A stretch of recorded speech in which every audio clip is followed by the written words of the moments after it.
தேர்தல் வராம போறது கூட வாய்ப்பு இருக்கானா இருக்குது. ஆனா இப்போதைக்கு இல்ல. ஏன்னா எலெக்ஷன் கமிஷனே அவங்க கையில இருக்கு. அதனால தேர்தல் நடக்கும், ஆனா நம்ம யாரும் ஜெயிக்க மாட்டோம் அப்படிங்கறத உணர்த்தி கொண்டே இருக்கிறார்கள். அது தமிழ்நாட்டில் செல்லுபடி ஆகமா ஆகாதா என்பதைத்தான் தமிழ்நாட்டு மக்கள் தீர்மானிக்க வேண்டியிருக்கிறது. ஏன்னா நீங்க மத்த கட்சி எல்லாம் வந்து வழக்கறிஞர் அணி வரைக்கும் தான் இருக்குது. அவங்க நீதிபதி அணி வச்சிருக்காங்கல்ல.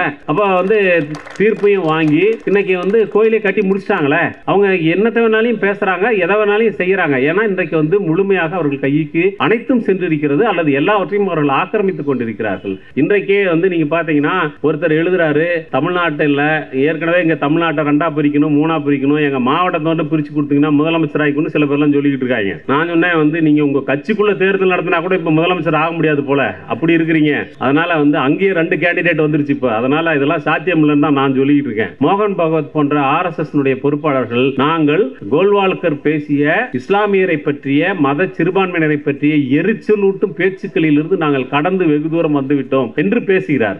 ஆனா இன்னொரு பக்கம் அவங்களுக்கு பல நாக்குகள் இருக்கிறது. வாய் ஒண்ணுதான், நாக்கு வந்து 100 நாக்கு 100 விஷயத்தை பேசும். நம்ம யார் சொல்றது உண்மைனே தெரியாத அளவுக்கு நம்ம குழம்பி போவோம். அத்தனை விதமாக பேசுவார்கள். உங்க வீட்டுல வந்து ஒரு பெண் ருதுவடைந்து விட்டது, எனக்கு என்னன்னே தெரியல, இது வரைக்கும் பெண் மட்டும்தான் ருதுவடைகிறாளா, பசங்களுக்கு எல்லாம் ஏதாவது ஆகுதா இல்லையா, அதை பத்தி எல்லாம் நமக்கு ஏதாவது என்னைக்காவது பிள்ளைகளை பெற்றிருக்கிறாங்களே பசங்களை, அதை பத்தி எல்லாம் என்னைக்காவது அந்த பையன் மேல அக்கறையா ஏதாவது பேசியிருக்கிறாங்களா எனக்கு தெரியல. அட ஊரெல்லாம் கூப்பிட்டு வச்சு பந்தல் போட்டு பூப்பு நன்னீர் எல்லாம் நடத்துறீங்கல்ல, மஞ்சள் தண்ணி, நம்ம பசங்களை உட்கார வச்சு ஒரு சிவப்பு தண்ணியாவது ஊத்துங்க, இல்ல ஒரு ப்ளூ தண்ணி ஊத்துங்க, ஏதாவது ஒரு கருமத்தை ஊத்துக்கலாம் அவன் மேல, என்னதான் போச்சு. மஞ்சள் நீராட்டு விழா, வெங்காய நீராட்டு விழா, வெள்ளப்பூண்டு எல்லாமே நடத்துறீங்கல்ல. இந்தியாவினுடைய 62% சொத்துக்கள் இந்த நாட்டில் இருக்கக்கூடிய சில விரல் விட்டு எண்ணக்கூடிய முதலாளிகளின் கையில் இருக்கிறது என்ற புள்ளி விவரத்தை இன்றைக்கு பார்த்தோம். ஆக்ஸ்ஃபாம் என்ற ஒரு நிறுவனம் அவர்கள் ஒரு பாகுபாட்டை சொல்லி இருக்கிறார்கள். உலகத்தினுடைய மக்கள் தொகையில் 10% மட்டுமே இருக்கக்கூடிய அந்த பணம் படைத்த வசதி படைத்த பில்லியனர்ஸ் பட்டியலில் இருக்கக்கூடியவர்கள்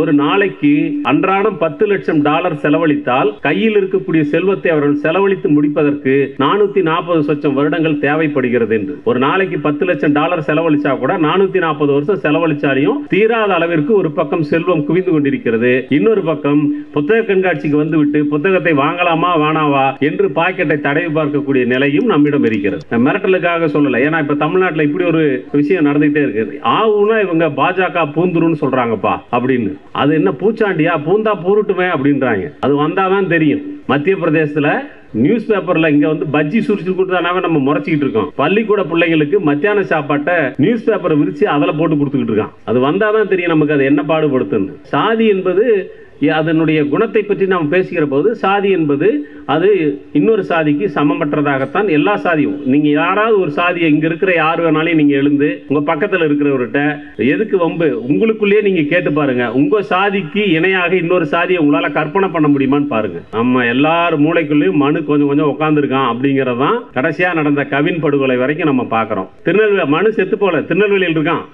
இருக்கான் சொல்ல முடியாது, சென்னையிலேயே இருக்கலாம். அதனாலதான் இப்ப ஆணவ படுகொலை தடுக்க தனி சட்டம்னு போடுறோம். அப்ப நீங்க பாலின பாகுபாடு என்று நான் ஒரு பாகுபாடு சொல்லுகிற போது அந்த பாகுபாடு எங்கிருந்து வருது? பெண் மீதான ஒடுக்குமுறைகளுக்கு மிக அடிப்படையான காரணம் என்ன வருதுன்னா, பெண் மீதான ஒடுக்குமுறை என்பது அவள் சொந்த சாதிக்குள் வளர்ந்து சொந்த சாதிக்குள்ளேயே திருமணம் செய்து வேறு சாதியினுடைய ரத்தம் தன்னுடைய உடலுக்குள் கலப்பதை அவள் அனுமதிக்க கூடாது என்ற நிலையிலிருந்து தான் இந்த தூய்மைவாதம் பேசப்படுகிறது. கருப்பு சிவப்பு நீலம் கைகோர்க்கும் காலம் என்ற ஒரு தலைப்பு. இந்த தலைப்பிலே நான் எவ்வளவு நேரம் பேசுவதை விடவும் மிக எளிதாக இன்றைக்கு பீகார் மாநில தேர்தல் முடிவு நமக்கு உணர்த்துகிறது என்று நான் நினைக்கின்றேன். ஏனென்றால் நாம் கைகோர்ப்பதா இல்லையா என்ற விவாதத்தை நடத்துவதற்கு முன்பாக நீதித்துறை, ஊடகத்துறை, தேர்தல் ஆணையம், நாட்டினுடைய நிர்வாகம் அனைத்தும் ஒன்றாக காவியுடன் கைகோர்த்திருக்கிறது. அப்படிப்பட்ட ஒரு சூழ்நிலையில் காவிக்கு எதிராக யாரெல்லாம் கைகோர்க்க வேண்டும் என்பதில் நாம் ஒரு முடிவுக்கு வர வேண்டியிருக்கிறது. இன்னும் கூட இந்த 3 நிறங்களை இன்னும் சற்றே விரிவுபடுத்தி இன்னும் கூட விடுபட்டவர்களை எல்லாம் ஒருங்கிணைத்து இது ஒரு பல்வண்ண மாலையாக நாம் மாற்ற வேண்டிய அவசியம் இருக்கிறது என்று நான் நினைக்கின்றேன். நண்பர்களே, இந்த கருப்பு சிவப்பு நீலம் பெரியாரிய இயக்கங்கள், மார்க்சிய இயக்கங்கள், அம்பேத்கர் இயக்கங்கள் ஒன்றுபட வேண்டும் என்கிற ஒரு பொருளிலே தான் நாம் இன்றைக்கு இந்த தலைப்பை வைத்து பேசுகிறோம். எது சொன்னாலும் ஒரு ரீல்ஸில் சொன்னால் தான் எடுபடும், இல்லைனா ஷார்ட்ஸில் சொன்னால் தான் எடுபடும், இல்லைனா வந்து ஒரு அதிகபட்சமாக ஒரு ட்விட்டர் ஸ்பேஸில் சொன்னால் தான் எடுபடும் அப்படின்னு நினச்சிக்கிட்டு இருக்கிற காலத்தில் அப்படியெல்லாம் இல்லை. அறிவார்த்தமான விஷயங்களை நாம் சொன்னால் தமிழ் சமூகம் கேட்கக்கூடிய நிலையில்தான் இருக்கிறது. அதற்கான ஏற்பாடுகளை மட்டும்தான் நாம் செய்ய வேண்டியிருக்கிறது என்ற அடிப்படையிலே தான் இந்த புத்தக கண்காட்சி, இந்த மாலை நேர சொற்பொழிவு இதெல்லாம் ஏற்பாடு செய்யப்படுகிறது. ஆனால் கருப்பு, சிவப்பு, நீலம் மூன்றும் கைகோர்க்கும் காலம் என்பது ஒரு மாலை நேர கருத்தங்கத்தின் மூலமாகவோ அல்லது சில அமைப்புகளினுடைய அடிநாதமாக இருக்கக்கூடிய தலைவர்களோ கைகோர்த்து கொள்வதனால் அல்லது நாம் அடிக்கடி மேடைகளிலே பார்ப்பதைப் போல பல தலைவர்கள் ஒன்று கூடி கையை உயர்த்தி பிடித்து காட்டுவதைப் போல அப்படியெல்லாம் காட்டுவதன் மூலமாக இந்த ஒற்றுமையை அடைந்துவிட முடியாது என்று நான் நினைக்கின்றேன். ஏனென்றால் நாம் இங்கே பேச வேண்டிய விஷயம் தேர்தல் என்பதற்கு அப்பால் தமிழ் சமூகத்தினுடைய உளவியலை யார் வென்றெடுப்பது என்பதும், தமிழ் மக்களினுடைய கருத்தியல் உலகத்தை யார் நல்வழிப்படுத்துவது அல்லது யார் செம்மைப்படுத்துவது என்பதை நாம் இந்த முயற்சிகளை எல்லாம் மேற்கொள்கின்றோம். நண்பர்களே, இங்கே கருப்பு, சிவப்பு, நீலம் என்ற இந்த மூன்று கருத்தாக்கங்களும் எதற்காக உருவானதென்றால், இந்திய சமூகம் ஒரு பாகுபாடு உள்ள சமூகம். ஆனால் அம்பேத்கரிடம் கேட்டார்கள், இந்திய சமூகம் எதன் மீது கட்டப்பட்டிருக்கிறது என்று கேட்டபோது அவர் சற்றும் தயங்காமல் சொன்னார், இது ஏற்றத்தாழ்வின் மீது கட்டப்பட்டிருக்கிறது என்று. இந்திய சமூகம் ஒரு ஏற்றத்தாழ்வின் மீது கட்டப்பட்டிருக்கிறது. அந்த ஏற்றத்தாழ்வு அடிப்படையில் பாலின ரீதியாக ஆண் பெண் சமத்துவத்தை ஏற்றுக்கொள்வதில்லை. அவர் அம்பேத்கர் ஆய்ந்து சொன்ன அந்த விஷயத்தை இன்றைக்கும் உறுதிப்படுத்துவதற்கு ஏராளமான தரவுகள் வந்து கொண்டே இருக்கின்றன. இன்றைக்கு ஐநா அவையிலே ஒரு அறிக்கையை வெளியிட்டிருக்கிறார்கள். அந்த அறிக்கை என்ன சொல்கிறது என்றால், ஆண் பெண் மாற்றுப்பாலினத்தவர் என்று இருக்கக்கூடிய இந்த மூன்று பாலினத்தவர்களும், நான் மூன்றாம் பாலினம் என்று சொல்லவில்லை, மாற்றுப்பாலினம் என்று சொல்லுகின்றேன். ஏனென்றால் ஒரு நிகழ்ச்சியிலே மூன்றாம் பாலினம் என்று சொன்னபோது லிவிங்ஸ்மைத் வித்யா கேட்டார்கள், நாங்கள் மூன்றாம் பாலினமாக இருந்துவிட்டு போகிறோம், ஆனால் உங்கள் இருவரில் யார் முதல் பாலினம் என்று முடிவுக்கு வந்து விட்டீர்களா என்று கேட்டார். அப்போதுதான் உரைத்தது, நாம் இன்னும் அந்த கேள்விக்கே பதிலை இன்னும் தேடவில்லை. இன்னும் சொல்லப்போனால் நமக்கு அப்படி ஒரு கேள்வியே எழவில்லை, யார் முதல் பாலினம் என்று. அப்படி ஒன்றை எடுத்தால் அநேகமாக எல்லா வீடுகளிலும் அடிப்படை சண்டையாகத்தான் இருக்கும், அது தீர்வு காணப்பட முடியாத ஒன்றாகத்தான் இருக்கும். ஆகவே நான் மூன்று பாலினங்கள் என்று நான் சொல்லுகின்றேன். இந்த மூன்று பாலினங்களும் ஒன்றை ஒன்று ஒருபோதும் சமமாக ஒப்புக்கொள்ளவே இல்லை என்பது ஒரு உண்மை. இந்த மூன்று பாலினத்தில் இந்திய சமூகத்தில் மட்டுமல்ல, உலகளாவிய அளவில் இந்த குறிப்பான பாலின பாகுபாடு என்பது தொடர்ச்சியாக இருந்து கொண்டிருக்கிறது. இந்த பாலின பாகுபாட்டை எதிர்கொண்டு முறியடிப்பதற்காக தொடர்ந்து நடைபெற்ற போராட்டங்களின் வழியாக இன்றைக்கு பாலின நிகர்நிலை என்கிற அல்லது பாலின சமத்துவம் என்கிற நிலையை நோக்கி பல்வேறு அடிகளை முன்னெடுத்து வைத்திருக்கிறது உலக மானுட சமூகம். அப்படி பல்வேறு நாடுகளில் இன்றைக்கு ஆண் பெண் பாகுபாடு என்கிற அந்த பாலின பாகுபாட்டை கடப்பதற்கான, சமத்துவத்தை நோக்கி நகர்வதற்கான சட்டங்கள் இன்றைக்கு உலகின் பல்வேறு நாடுகளில் இயற்றப்பட்டிருக்கிறது. அப்படி இயற்றப்பட்ட சட்டங்களை எல்லாம் தீவிரமாக இன்று முதல் அமுல்படுத்த தொடங்கினால் கூட 281 வருடங்கள் தேவை பாலின பாகுபாட்டை களைவதற்கு, பாலின சமத்துவம் வருவதற்கு என்று ஐநா அவை ஒரு அறிக்கையிலே சொல்லியிருக்கிறது. 281 வருடம் தேவை ஆண் பெண் பாலின சமத்துவத்தை அடைவதற்கு என்று சொன்னால், பெண்கள் 281 வருடம் பின்தங்கி இருக்கிறார்கள் என்று பொருளா? அது 281 284, 3 வருஷத்தில் பெரிய வித்தியாசம் ஒன்றும் இல்லை.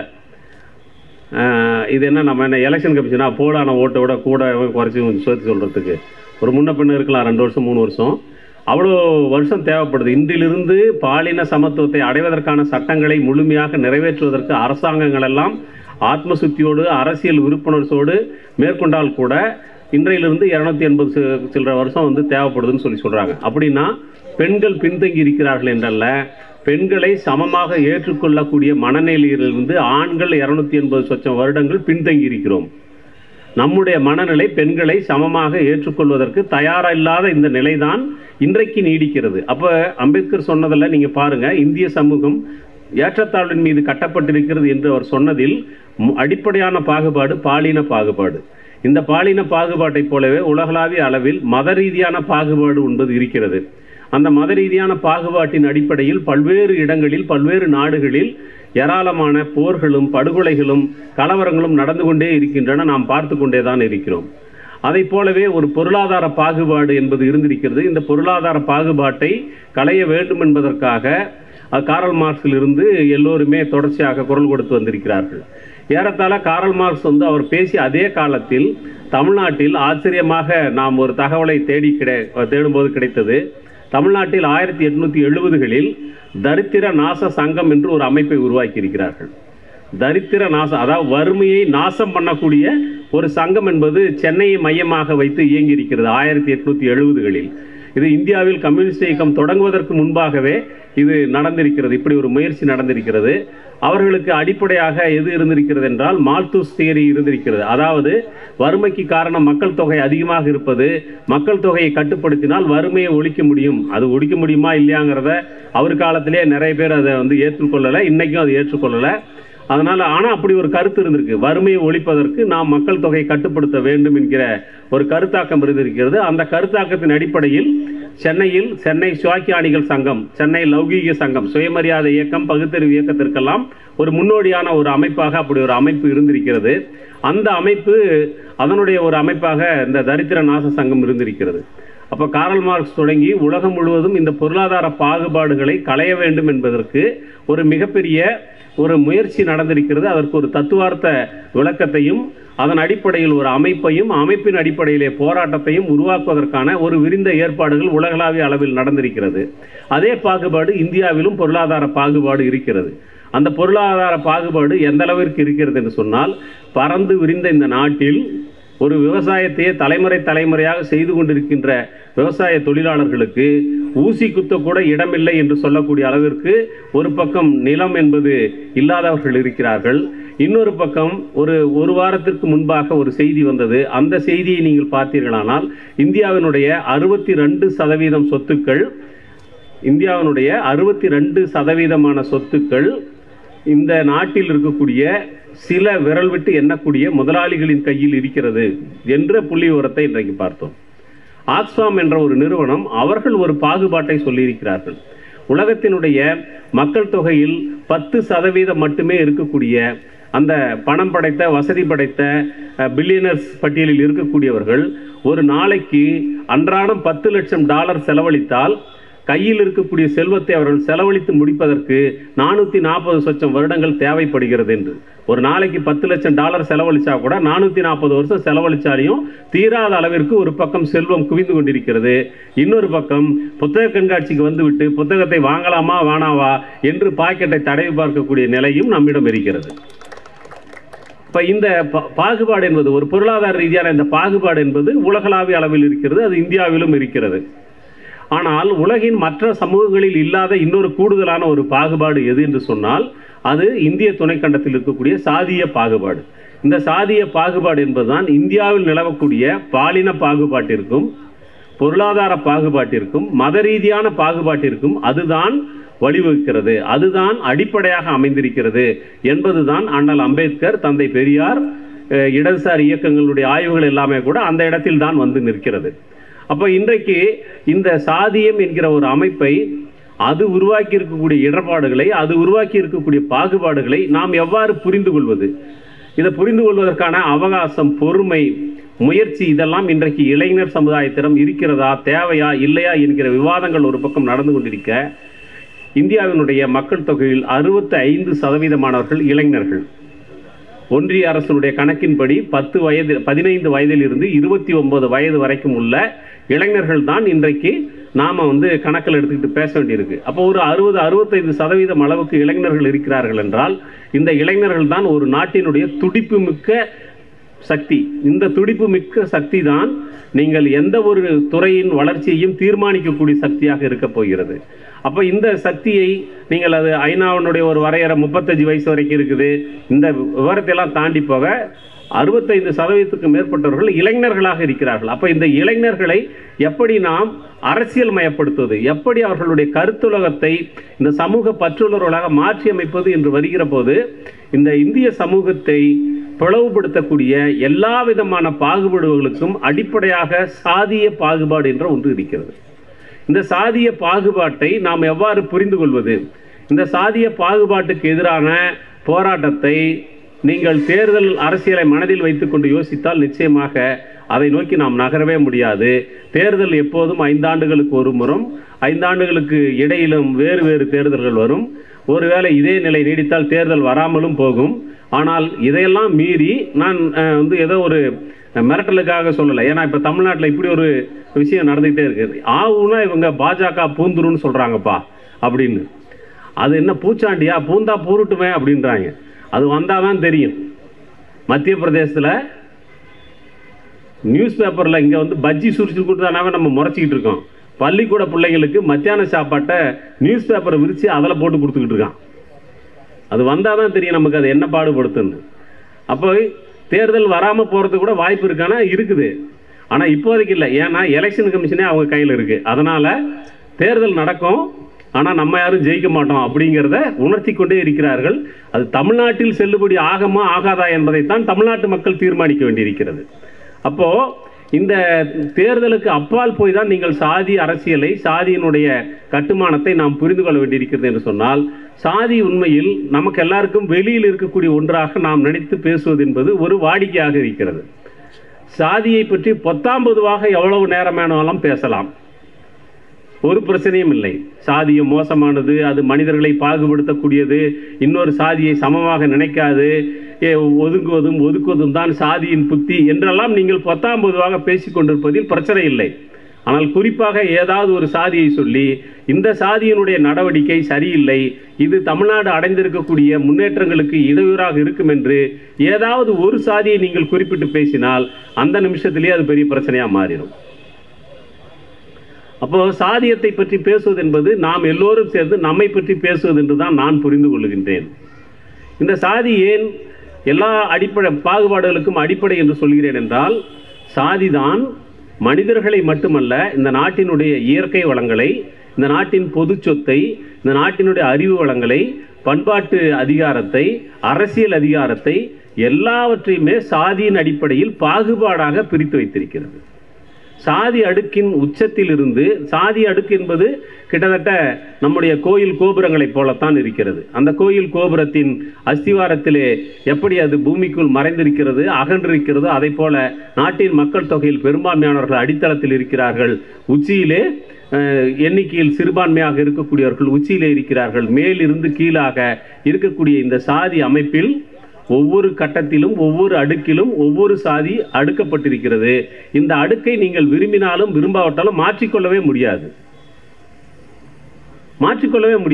சாதி என்பது அதனுடைய குணத்தை பற்றி நாம் பேசுகிற போது, சாதி என்பது அது இன்னொரு சாதிக்கு சமமற்றதாகத்தான் எல்லா சாதியும். நீங்கள் யாராவது ஒரு சாதியை இங்கே இருக்கிற யார் வேணாலும் நீங்கள் எழுந்து உங்கள் பக்கத்தில் இருக்கிறவர்கிட்ட எதுக்கு வம்பு, உங்களுக்குள்ளேயே நீங்கள் கேட்டு பாருங்கள், உங்கள் சாதிக்கு இணையாக இன்னொரு சாதியை உங்களால் கற்பனை பண்ண முடியுமான்னு பாருங்கள்.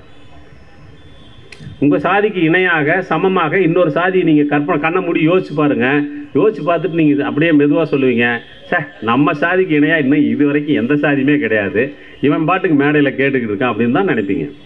அப்போ சாதி என்பதனுடைய குணமே அதுதான். ஒரு சாதியும் இன்னொரு சாதியை சமம் என்று ஏற்றுக்கொள்ளாது. நீங்கள் நிதி ஆயோக்கினுடைய தலைவர் அரவிந்த் பனகாரியா ஒரு புள்ளிவரத்தை சொல்லுகிறார். இந்தியாவில் இருக்கக்கூடிய சாதியினுடைய எண்ணிக்கையை அவர் சொல்லுகிறார். நம்ம தமிழ்நாட்டில் கிட்டத்தட்ட டிஎன்பிசி அப்ளிகேஷன் திருப்பி பார்த்தோம்னா தான் எல்லா சாதி பட்டியலும் நமக்கு ஞாபகத்தில் வரும். உடனே கேட்டாலும் நமக்கு ஒரு 10 சாதி தான் தெரியும். அப்போ ஒரு 400 சில்லற சாதி இருக்குங்க பட்டியல் சமூகத்தில். ஒரு 77, 36 சாதிகள் பட்டியல், பழங்குடி, இப்படி நம்ம கணக்கு போட்டோம்னா தமிழ்நாட்டில் ஒரு 400 சொச்சம் சாதி இருக்குது. ஆனால் அரவிந்த் பனகாரியா அவர் 2011 சென்சஸ் அடிப்படையில் அவர் ஒரு கணக்கு சொல்கிறாரு. இந்தியாவினுடைய சாதியின் பெயரை எல்லாம் வரிசையாக எழுதி ஒரு நாளைக்கு 12 மணி நேரம் படித்தால் 355 நாள் சாதி பேரை படிக்கணுமா. சாதி பேரை படிக்கிறதுக்கே உங்களுக்கு 355 நாள்னா சாதியை ஒழிக்கிறதுன்னு பேசுறதுன்னா அதுக்கு எத்தனை நாள் ஆகும்னு யோசிச்சு பாருங்க, எத்தனை தலைமுறை ஆகும்னு யோசிச்சு பாருங்க. அப்போ எவ்வளோ சாதி இருக்குன்னு சொல்கிறாருன்னா அவர் 47 லட்சம் பெயர்களில் சாதிகள் உட்சாதிகள் இருக்கிறது. இந்த 47 லட்சம் பெயர்களில் இருக்கக்கூடிய சாதி உட்சாதியில் ஒன்று கூட இன்னொரு சாதியை சமம் என்று ஏற்றுக்கொள்ளாது. நீங்கள் அந்த சாதியா, ஆமாம் அந்த சாதி, அவரும் எங்கள் சாதி தான், அப்போ 2 பேரும் சமமான இல்லை, அவர் அதில் உட்பிரிவு, அது நாங்கள் உட்பிரிவு இது.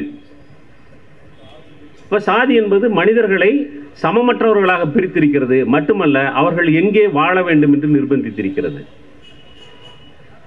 எந்த கடவுளை வணங்க வேண்டும், எப்படி வணங்க வேண்டும், என்று எல்லாவற்றையுமே சாதி தீர்மானித்திருக்கிறது. நாம் எந்த கடவுளை வணங்க வேண்டும், எப்படி வணங்க வேண்டும், யாருக்கு பின்னாடி வணங்க வேண்டும் அல்லது யாருக்கு தெரியாமல் வணங்க வேண்டும், இந்த வம்பே வேண்டாம். கோபுர தரிசனம் கோடி புண்ணியம், கோயிலுக்கு உள்ளே வராதுன்னு வெளியே கலத்தி விடுறதும் முடுக்கி விடுறதும் இருக்கு. இது எல்லாம் சேர்ந்து நீங்கள் சாதி அடிப்படையில் தான் நீங்கள் கட்டமைக்கப்பட்டிருக்கிறது. அப்போ ஒரு குளத்துல யார் புழங்கலாம், ஒரு கிணத்துல யார் புழங்கலாம், ஒரு கோயிலுக்குள்ள யார் நுழையலாம், ஒரு சுடுகாட்டுக்குள்ள யார் போகலாம். நான் ஒரு கதை எழுதியிருந்தேன்.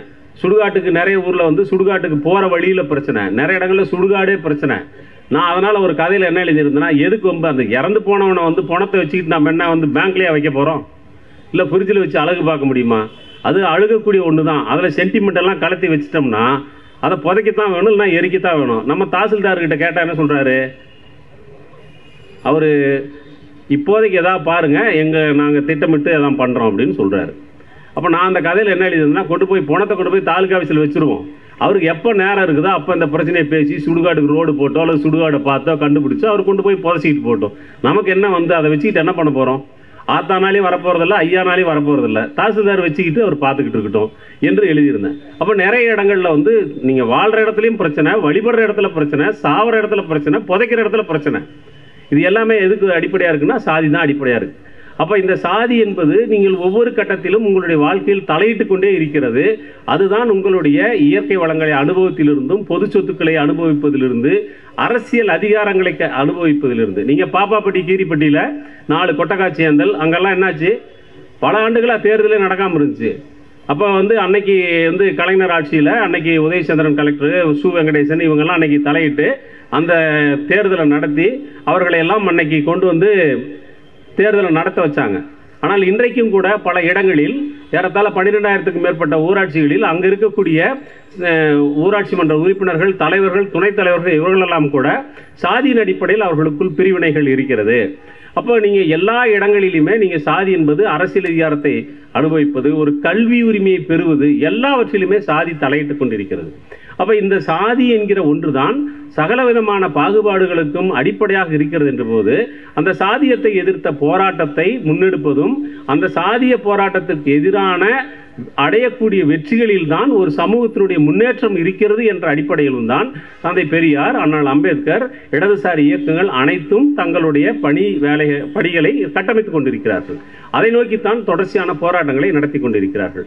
இதை நீங்கள் பார்க்கும்போது இந்த சாதியை வெறுமனே இன்றைக்கு இருக்கக்கூடிய வெளிப்படையான சாதியின் பெயர்கள் அல்லது ஒரு குறிப்பிட்ட சாதி அமைப்புகள் அல்லது ஒரு குறிப்பிட்ட சாதிகளினுடைய நடவடிக்கைகள் இவற்றை வைத்துக்கொண்டு வெறுமனே அவர்களுக்கு எதிராக நாம் இந்த சாதி என்கிற ஒன்றை கட்டமைக்க போகிறோமா, அல்லது சாதியினுடைய தோற்றம் அது எதிலே தங்கி இருக்கிறது, அதை எவ்வாறு நாம் முறியடிப்பது என்கிற இடத்திற்கு போக வேண்டும் என்றால் நாம் வரலாற்றுக்குள் செல்ல வேண்டியிருக்கிறது. இப்போ வரலாற்றுக்குள் செல்லுகிற போது நீங்கள் சாதி எப்படி தோன்றியது என்பதை பற்றி அண்ணல் அம்பேத்கர் மிக விரிவாக ஆய்வு செய்து சொல்லியிருக்கிறார். அவர் இந்தியாவில் சாதிகள் என்கிற ஒரு ஆய்வு கட்டுரையையும் பிறகு அவரே தான் சாதியை ஒழிப்பது எப்படி என்கிற ஒரு ஆய்வையும் நடத்தியிருக்கிறார். இந்த சாதி ஒழிப்பு என்பதை அண்ணல் அம்பேத்கர் அவர் எழுதி அது வெளியிடப்படாமல் போன ஒரு சூழ்நிலையில் உடனடியாகவே இங்கு பெரியார் அதை தமிழ்படுத்தி அடுத்த சில வாரங்களிலேயே இங்கு தமிழ்படுத்தி அது இங்கே தமிழிலே வெளியாகி இருக்கிறது. அநேகமாக சாதி ஒழிப்பு பற்றிய அந்த அம்பேத்கருடைய உரை குறிப்பு உடனடியாக இந்திய மொழிகளில் ஒன்று கொண்டு வரப்பட்டது என்றால் அது தமிழில் தான், அது பெரியாரால் தான் என்பதை நாம் பார்த்திருக்கிறோம். அப்போ இந்த சாதி ஒழிப்பு அப்படிங்கிற ஒரு விஷயத்துக்குள்ள அண்ணல் அம்பேத்கர் போகும்போது அதற்கு அவர் சொல்லக்கூடிய விளக்கம் என்ன அப்படின்னு சொன்னீங்கன்னா, ஏற்கனவே சமூகத்தில் இருந்த வர்ணாசிரம கோட்பாடு, அந்த வர்ணாசிரம கோட்பாடு எப்போது அதிலே ஏற்பட்டிருக்கக்கூடிய பல்வேறு விதமான கலப்புகள். வர்ணம் என்றால் 4, அது நமக்கு எல்லாருக்குமே தெரியும். பிராமணர்கள், சத்திரியர்கள், வைசியர்கள், சூத்திரர்கள் என்று 4 வர்ணம் இருக்கிறது. இந்த வர்ணம் 4 என்று இருப்பதைப் போலவே வர்ணத்தில் இல்லாதவர்கள் அவர்ணர்கள் என்று வைக்கப்பட்டார்கள் ஒழிய அவர்கள் பஞ்சமர்கள் என்றோ 5ஆமர்கள் என்றோ அல்லது பஞ்சவர்ணர்கள் என்றோ சேர்த்துக் கொள்ளப்படவில்லை என்பது நமக்கு வரலாற்றில் இருந்து தெரிய முடியும். அப்ப இந்த 4 வர்ணங்கள், அதை போலவே தனி மனித வாழ்க்கையை அவர்கள் பிரம்மச்சரியம், கிருகஸ்தம், வானப்பிரசம், சந்நியாசம் என்று 4ஆக பிரித்தார்கள். இந்த 4 பிரிவு ஆசிரமம். இந்த வர்ணமும் இந்த ஆசிரமும் சேர்ந்ததுதான் வர்ணாசிரமம். இந்த வர்ணாசிரமம் என்கிற இந்த கோட்பாட்டை நீங்கள் வகுத்தவர்களை பார்த்தால் எடுத்த எடுப்பிலேயே இந்த வர்ணமும் பெண்களுக்கு கிடையாது.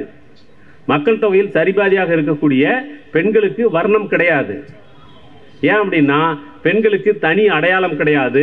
அவர்கள் திருமணத்திற்கு முன்பு வரை தந்தையின் வர்ணத்தைச் சேர்ந்தவர்கள், திருமணத்திற்கு பிறகு கணவனின் வர்ணத்தைச் சேர்ந்தவர்கள், கணவனுக்கு பிறகு அவர்கள் மகனின் வர்ணத்தைச் சேர்ந்தவர்கள். பெண்களுக்கு வர்ணம் கிடையாது. பெண்களுக்கு ஆசிரமமும் கிடையாது.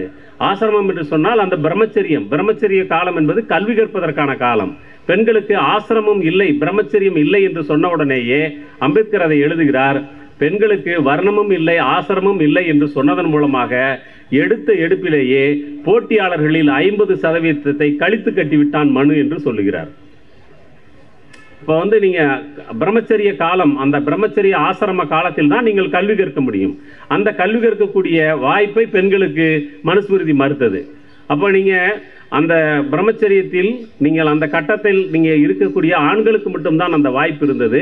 அதைக்கு அடுத்தது கிரகஸ்தில் வரும்போது நீங்கள் பெண்ணானவள் கல்வி கற்காமலேயே அவள் ஒரு இல்லத்து அரசியாக வருகிறாள். அதுக்கு பிறகு வானப்பிரஸ்தம். இந்த வானப்பிரஸ்தம் என்பது குடும்பத்தின் எல்லா பொறுப்புகளையும் நிறைவேற்றிவிட்டு அவர்கள் குடும்பத்தை விட்டு வெளியேறி வாழ முடியுமா என்று வெளியே போயிட்டு வர்றது, இதுதான் வானப்பிரஸ்தம். அதுக்கு பிறகு நிரந்தரமாகவே சந்நியாசம் என்று 4 கட்டங்களாக வாழ்க்கையை பிரித்திருக்கிறார்கள். இந்த 4மே பெண்களுக்கு கிடையாது என்று அவர்கள் சொன்னதன் மூலமாக அதைத்தான் அம்பேத்கர் துல்லியமாக கணக்கிட்டு சொன்னார். பெண்களை போட்டியாளர்களில் 50% கழித்து கட்டிவிட்டார்கள் என்று.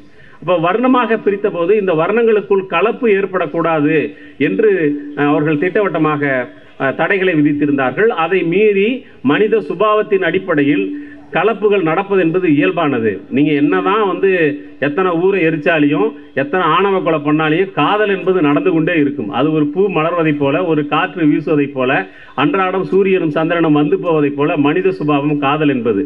அது கத்தி குத்து ரத்தம் இதுக்கெல்லாம் பயப்பட்டுக்கிட்டுலாம் இருக்காது. அப்போ நீங்க வர்ணம் அவங்களுக்குள் கலப்பு ஏற்படக்கூடாது என்று நீங்கள் சட்டம் போட்டு எழுதி வைத்தாலும் கூட வர்ணங்களுக்குள் கலப்பு நடக்கிறது. அப்படி கலப்பிலே 2 வெவ்வேறு வர்ணத்தை சேர்ந்த ஆணும் பெண்ணும் கலந்து அவர்களுக்குள் குழந்தை பிறந்தால் அந்த குழந்தை எந்த வர்ணத்தை சேர்ந்தது என்று வருகிற போது வர்ணங்கள் கலப்பிலே பிறந்த குழந்தைக்கு வர்ணம் கிடையாது, அது சாதி என்று சொல்லுகிறார்கள். அம்பேத்கருடைய ஆய்வுல அதை துல்லியமா சொல்றாரு. அப்போ வர்ணத்தில் கலந்து பிறக்கக்கூடிய குழந்தைகளுக்கு வர்ணம் கிடையாது, சாதிதான் என்று வருகிற போது அந்த சாதியை 2ஆக பிரிக்கிறார்கள். மேல் வர்ணத்து ஆணும் கீழ் வர்ணத்து பெண்ணும் சேர்ந்து பிறந்தால் அது தொடத்தக்க சாதி, அனுலோமம். லோமம் என்றால் இதுதான் ஹைகோர்ட் தான். அதாவது இயல்பாக படிக்கிற ஹைகோர்ட்டா இருந்தா அது அனுலோமம். அது அனுலோமம், இயல்பா படிஞ்சிருது. சில பேருக்கு என்ன ஜெல்லு போட்டு தடவினாலையும் படியாது, வணங்காமுடியா இருக்கும். அந்த வணங்காமுடியா இருக்கிறதுக்கு பேர் பிரதிலோமம். அந்த பிரதிலோமத்துக்கு அர்த்தம் என்னன்னா தொடக்கூடாத சாதி. எப்படி அது தொடக்கூடாத சாதினா, மேல் வர்ணத்து பெண் கீழ் வர்ணத்து ஆணோடு சேர்ந்து பிறந்தால் அந்த குழந்தைக்கும் வர்ணம் கிடையாது, அது சாதி தான் அந்த குழந்தைக்கு. அந்த சாதி தொடத்தகாத சாதி, அது பிரதிலோமா சாதி. அப்ப சாதியினுடைய தோற்றத்தை நாம் தேடி போனால், அதற்கான தத்துவார்த்த விளக்கத்தை தேடி போனால், வர்ணம் ஆசிரமம், வர்ண கலப்பு, வர்ண கலப்பில் பிறக்கக்கூடியவர்களுக்கு வர்ணம் கிடையாது, சாதி. அந்த சாதியை 2ஆக பிரிக்கிறார்கள். அது பிரதிலோமா சாதி, அனுலோமா சாதி என்று வருகிறது. இந்த விஷயத்துக்குள்ள நீங்க போய் அப்படியே பார்த்தீங்கன்னா, இந்த தீண்டாமை என்பது எங்கே வருகிறது என்றால், தீண்டாமை என்பது பெண்ணை முன்னிட்டு வருகிறது. பெண் தன்னுடைய நிலையிலிருந்து கீழே இறங்கி காதல் வயப்பட்டு வேறு ஒரு சமூகத்தை சேர்ந்தவனை ஆண் என்ற ஒரு காரணத்திற்காகவே விரும்பி மணமுடித்தோ அல்லது அவர்களுக்குள் கலப்பு ஏற்பட்டோ ஒரு குழந்தையை பெற்றுக்கொள்வது என்பது பாவகரமான செயல் என்ற பார்வை அங்கிருந்து இருக்குது. நம்ம எல்லார் மூளைக்குள்ளேயும் மனு கொஞ்சம் கொஞ்சம் உட்காந்துருக்கான் அப்படிங்கிறதான் கடைசியாக நடந்த கவின் படுகொலை வரைக்கும் நம்ம பார்க்குறோம். மனு செத்து போல திருநெல்வேலியில் இருக்கான், சொல்ல முடியாது, சென்னையிலையும் இருக்கலாம். அதனால தானே இப்போ ஆணவ படுகொலை தடுக்க தனி சட்டம்னு போடுறோம். அப்போ நீங்கள் பாலின பாகுபாடு என்று நான் ஒரு பாகுபாடு சொல்லுகிற போது அந்த பாகுபாடு எங்கிருந்து வருது? பெண் மீதான ஒடுக்குமுறைகளுக்கு மிக அடிப்படையான காரணம் என்ன வருதுன்னா, பெண் மீதான ஒடுக்குமுறை என்பது அவள் சொந்த சாதிக்குள் வளர்ந்து சொந்த சாதிக்குள்ளேயே திருமணம் செய்து வேறு சாதியினுடைய ரத்தம் தன்னுடைய உடலுக்குள் கலப்பதை அவள் அனுமதிக்க கூடாது என்ற நிலையிலிருந்து தான் இந்த தூய்மைவாதம் பேசப்படுகிறது. இந்த சாதி தூய்மை, இரத்த தூய்மை, புனிதம், தீட்டு என்கிற இந்த விஷயத்தில் இருந்து தான் இதெல்லாம் உருவாகிறது. அப்போ நீங்கள் சாதியை ஒழிக்க வேண்டும் என்றால் நீங்கள் வர்ணாசிரம கோட்பாட்டை நீங்கள் விமர்சித்து தமிழ் சமூகத்தில் தொடர்ச்சியான உரையாடல்களை நாம் முன்னெடுக்க வேண்டியிருக்கிறது. அந்த வர்ணாசிரம கோட்பாட்டை இன்றைக்கும் சரி என்று பேசுவதும் அது எப்போதும் மாறாத ஒரு தத்துவம், அது சமூகத்திற்கு தேவை என்று சொல்லக்கூடிய சனாதனம் என்கிற ஒரு கருத்து. சனாதனம் என்றால் வேறு ஒன்றுமல்ல, சனாதனம் என்றால் அது எப்போதும் மாறாதது என்று சொல்லக்கூடியது தான். எப்போதும் மாறாமல் இருப்பது தான் சனாதனம். சமூகத்தின் நிலையும் சனாதனத்தின் அடிப்படையில் இருக்குது, அது மாறாதது என்று ஒரு பக்கம் சொல்லிக் கொண்டிருக்கிறார்கள். ஆனால் நான் சொல்லுகிறேன், அப்படி சொல்பவர் உட்பட எல்லோருமே மாறி இருக்கிறார்கள் என்பதுதான். நினைத்து பாருங்கள், ஒரு 50 ஆண்டுகளுக்கு முன்பு நாமெல்லாம் இப்படி சென்னையினுடைய ஒரு மையமான இடத்தில் இப்படி மைக் வைத்துக்கொண்டு இவ்வளவு அலங்காரங்களோடு இவ்வளவு ஏற்பாடுகளோடு இப்படியெல்லாம் பேச முடியும், வெளியிலே நடமாட முடியும், நம்முடைய குழந்தைகளும் பெண்களும் சரிசமமாக இங்கு அமர்ந்து ஒரு நிகழ்ச்சியை பார்க்க முடியுமில்லாமல் உங்களால் கற்பனை செய்து கொண்டு முடியுமா? அதெல்லாம் முடியாது. இப்போ எங்கே இருக்குது சனாதனம்? இல்லையே. இத்தனை ஓட்டல்கள் எதுக்கு இருக்கு? இத்தனை வண்டி வாகனங்கள் எதுக்கு இருக்கு? இவ்வளோ பெரிய கட்டடங்கள் எதுக்கு இருக்கு? கடல் தாண்டி போகிறது எதுக்கு நடக்குது? எல்லாமே நீங்கள் பார்த்தீங்கன்னா எல்லாமே மாறிக்கொண்டிருக்கிறது. நாம் உண்ணும் உணவு, உடுத்தும் உடை, வசிக்கும் இடம், வழிபடும் முறை. இன்னைக்கு பார்த்தீங்கல்ல, ஒரு அடுக்குமாடி குறுகிற மாட்டை ஓட்டிகிட்டு போகணுன்னொன்னே பொம்மை மாட்டை வச்சு இன்னைக்கு பூஜை பண்ணுறதை பார்த்தீங்கல்ல. கோயிலில் மணி அடிக்கிறதுக்கு பதிலாக மணி ஆட்டுறதுக்கு பதிலாக அதை செல்ஃபோனில் ரெக்கார்டு பண்ணி வச்சுக்கிட்டு பூஜை பண்ணுற நேரத்தில் செல்ஃபோனை ஆன் பண்ணி மணி ஆட்டுற சத்தத்தை கேட்டுக்கிட்டு வேலையை முடிக்கிறதெல்லாம் நடந்திருக்குல்ல. எது சனாதனம்? சனாதனம் அது சனாதனம்ன்றது மாறாதுன்னு எதுவுமே கிடையாது, எல்லாமே மாறும். அதானே மார்க்ஸ் சொன்னார், எல்லாமே மாறும், எதுவும் மாறாதுன்றது உட்பட எல்லாமே மாறும். அதானே நடந்துக்கிட்டு இருக்கு. அப்போ எல்லாமே மாறிக்கொண்டிருக்கிற நேரத்தில் எதுவும் மாறாது, அதுதான் சனாதனம். அந்த சனாதனம் தான் இந்து மத கோட்பாடு, அந்த சனாதனம் தான் இந்தியாவை பாதுகாத்து கொண்டிருக்கிறது என்றெல்லாம் சொல்லிக் கொண்டிருக்கக்கூடிய இந்த வாதங்களையும் நாம் இன்றைக்கு தமிழ் சமூகத்திடம் திறந்த மனதோடு நாம் பேச வேண்டியிருக்கிறது. இப்போது நாம் இந்த தலைப்புக்குள் வந்தால், கருப்பு சிவப்பு நீலம் கைகோர்க்கும் காலம் என்று சொல்லுகிற போது நாம் உண்மையில் கைகோர்ப்பு இந்த தலைப்பே எனக்கு சில விஷயங்களை உணர்த்தது.